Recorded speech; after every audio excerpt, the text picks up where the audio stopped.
I want to give you a little help in this video with finishing this lab, which you probably should have done 1, 2, 3, and 4 already. But let's go down to some of these tough questions. So number 1, that's pretty obvious. You take your plot, which should have a best fit straight line, and use 2 points. You know what 2 points to use. You can't just use any old 2 points. So explain why you use those points. Calculate the slope with calculate the slope of your graph, and hopefully you know what that slope equals. It is some significant aspect of the lab that you did. Write an equation for Fparallel in terms of Fg and theta. Hopefully you know what trig function to use there. So far it shouldn't be tough. Find the weight of your cart using your slope. The fact of the matter is you really just reuse that slope equation, the delta y over delta x, because the slope equals the weight, doesn't it? Find the mass of the cart. We use 9.8 in labs, so you know that weight equals mass times little g. That's your little g. Imagine your car that you use an experiment. Now this one some found hard. Imagine that you had a car that was different. It was 300 grams. The car you had was not 300 grams. Show on your graph what the plot would look like. Well, we've already established earlier on in this lab that the slope of the plot equals the weight of the car. But what if you had a car that was 300 grams? Hopefully you know right away you have to change that 300 grams to 0.3 kilograms. 0.3 kilograms would be the mass of that car, but now you've got to change that into a weight. And, well, we just talked about how you change a mass into a weight. So if the slope of the plot that you did from the lab results that you got was equal to the weight, if you had this car, well, it would also equal to the weight. It would start at 0 and it'd be a different slope. But hopefully you know it would be another straight line. It'd have a different slope. I can't give you everything. But like I said, if the slope of that plot you did was the weight of the car that you used in the lab, if you had a 300 grams or a 0.3 kilogram plot, well, it would have a slope that would also equal the weight. So what do you do to turn that into a weight, that 0.3 kilograms? What would be the magnitude of the perpendicular component of your car's weight force if the angle was 0? So now let's go back to the car that you actually had. You should know what the perpendicular component would be because you have an equation for perpendicular component. Now, what do you use? You have to use the car's weight. How do you know the car's weight? Now, we're not talking about 6 anymore. Your actual car's weight. So you have the weight from the slope and use the equation from class to get the perpendicular component. It's a different trig. So you use the angle of 0 for that, and so there's a perpendicular component, not the parallel but the perpendicular.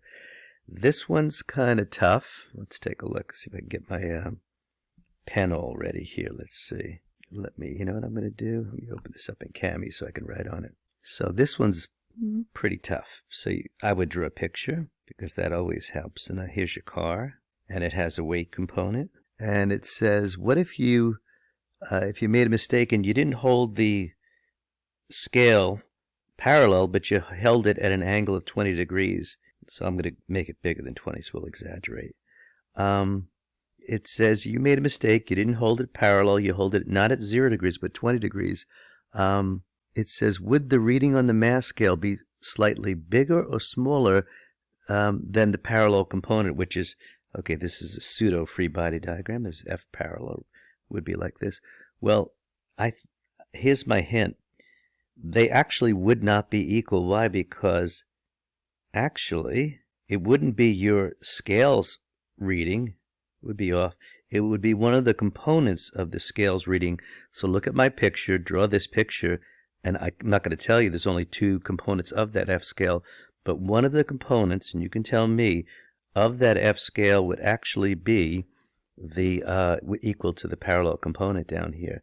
It's not F scale that would be equal, but one of the components of F scale. Think about that, and think about how one of the components of F scale, and again, you're going to tell me which one is, and we're going to make a coordinate system like this with x over here and y over here. I should make this bigger. You can see what's going on. Not the greatest picture, but So one of the components of F scale is actually equal to F parallel, and that's what prevents the car from going down. It puts it in equilibrium. Okay, granted, now one of the components of F scale is holding up the car is equal to F parallel, but how would the component of F scale compare with F scale? That is just a little help. I've given you clues, but not the answer, so you're going to have to work out the solution. Would F scale be bigger than F parallel, smaller? So the answer is either bigger or smaller, so think about that one. Would it be bigger or smaller than F parallel, which is right down here? Let's take a look at 9. What would the parallel component of your car be if the ramp angle is 9? Hopefully that shouldn't be hard. What would the parallel component be if you actually had a ramp of 90, which is essentially a wall? A ramp of 90 is just a wall. I think that should be easy.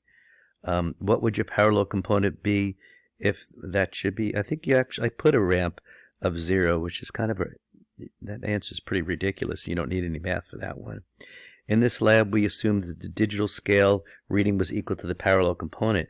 What force were we assuming that was negligible, too small to count? Well, you know, I'll give you a hint on there.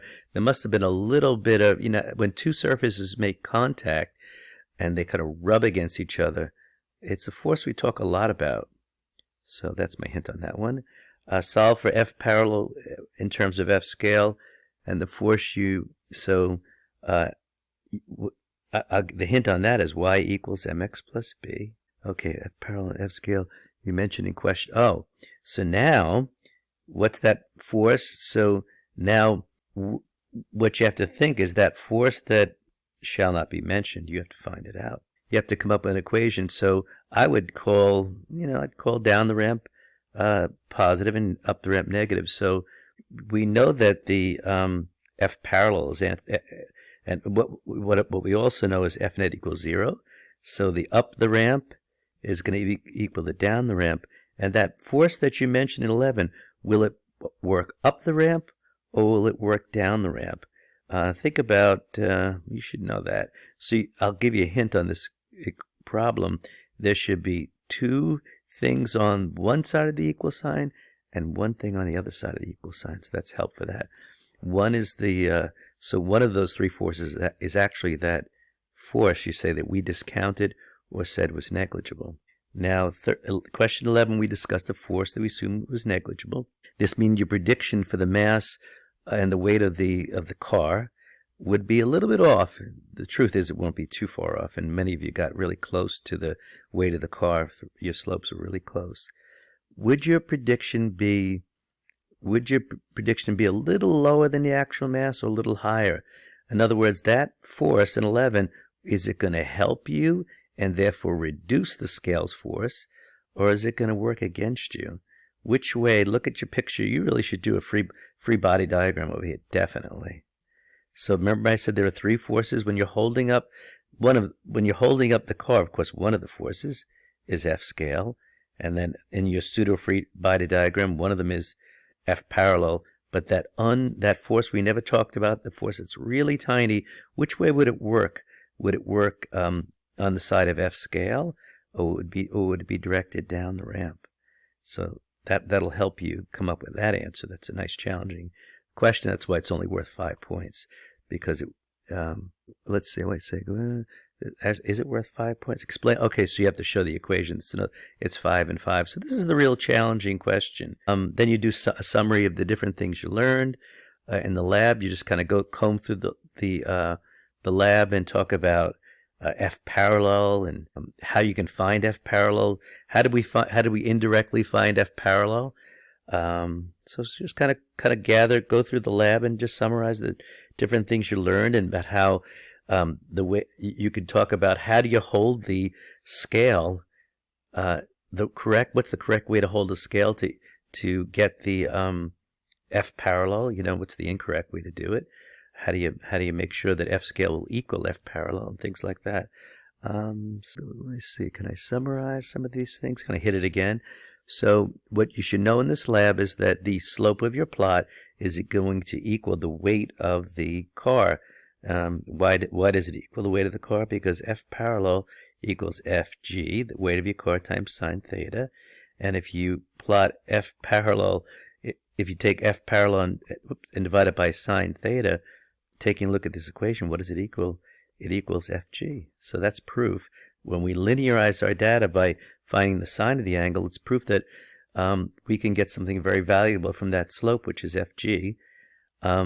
Your weight, if you did a good job, should about equal to the weight of the car we use. Now over here, what if I gave you a different car? What if I gave you, we did the same lab and you had a 300-gram car? I hope you know that would be 0.3 kg. What would your plot look like? Well, if you did the same lab, you would get the plot again equal to the weight, but if it's a 300-gram car, you're going to get a different weight. You know how to turn a mass into a weight, and remember, well, I'll leave it at that. You should be able to take a mass and you know what to multiply to turn into a weight. And so you do another line in your graph, starting at 0, just like the lab we did starts at 0. It should be a straight line. What would the slope be with this new mass, and therefore the new weight that you're going to calculate? Perpendicular component of a car, let's see, what's the magnitude of the perpendicular component of the car's weight if the ramp angle is 0? We'll draw a little picture. And that's pretty obvious. That should be pretty easy. This one's the nice challenging one. I would suggest you draw a picture, and here's a picture of somebody doing it wrong, holding the scale at 20 degrees. And I would say now the scale's reading will not be equal to F parallel. It's actually one of the two components I told you. You've got to figure that out from your picture, which component is actually equal to F scale, and therefore, is F scale bigger or smaller than F parallel? So look at the picture, and you can see, I think 9 should be super easy.